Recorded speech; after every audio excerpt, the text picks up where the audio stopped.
ISKCON से associated है। ये इस्कॉन का पहले तो आप मतलब बताएंगे, बहुत कम लोग जानते हैं इस्कॉन का मतलब क्या है? इस्कॉन का फुल फॉर्म है international society for Krishna consciousness. Okay.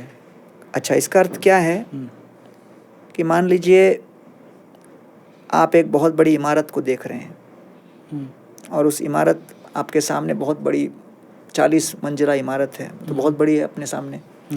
तो जीवन में भी कई बार समस्याएं ऐसे 40 स्टोरी बिल्डिंग की तरह खड़ी हो जाती हैं और लगता है कि भाई क्या होगा। अब उसको देख के आदमी घबरा जाता है कि इस बिल्डिंग को तो कम नहीं कर सकते। ट्रू। लेकिन अगर वही व्यक्ति फ्लाइट में बैठकर ऊपर जाए और आसमान की ऊंचाइयों से 10,000 फीट से देखे, वो बिल्कुल छोटा सा दिखता है। ट्रू।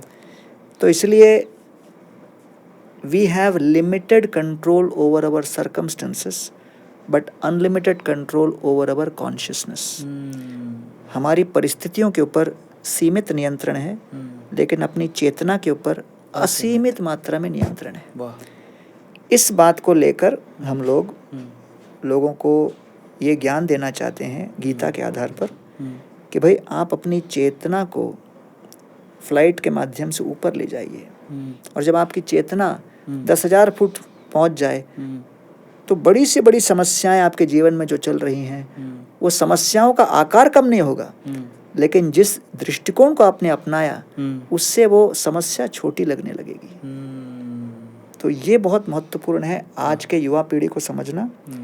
और इसलिए भगवान गीता में कहते हैं प्रसादे सर्व दुखानाम हानिरस्योपजायते प्रसन्न चेतस ह्याशु बुद्धिर पर्यवतिष्ठति। तो लोग कहते हैं सारे दुखों का अंत कैसे होगा? आत्मसंतोष। प्रसादे अर्थात अगर हम प्रसन्न हो गए, अगर हम संतुष्ट हो गए, सर्व दुखानाम हानिर, सारे दुखों की हानि अपने ही आत्मसंतोष में है। आत्मसंतोष जब आता है मतलब आपका 10,000 फुट पे आप पहुंच गए। फिर आपको समस्याएं चलती रहेंगी, राष्ट्रीय या अंतर्राष्ट्रीय, सामाजिक, राजनैतिक, कई समस्याएं चलती ही रहेंगी। लेकिन हमारी चेतना कहाँ है? तो अगर हमारी चेतना यहाँ है तो हमको यही बिल्डिंग दिखता है और यही सब दिखता है और उसी की चर्चा चलती रहती है और उसी को लेकर हम परेशान रहते हैं, निराश हो जाते हैं। लेकिन जब हम यहाँ आते हैं तब हमको अलग दृष्टिकोण से सब समझ में आता है।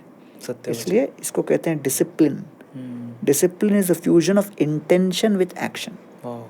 हमारी एक इंटेंशन है और उसको एक्शन के साथ जब जोड़ते हैं तो उसको कहते हैं डिसिप्लिन। और आज के युवा पीढ़ी को ये बहुत आवश्यक है, अनुशासन अपने जीवन में।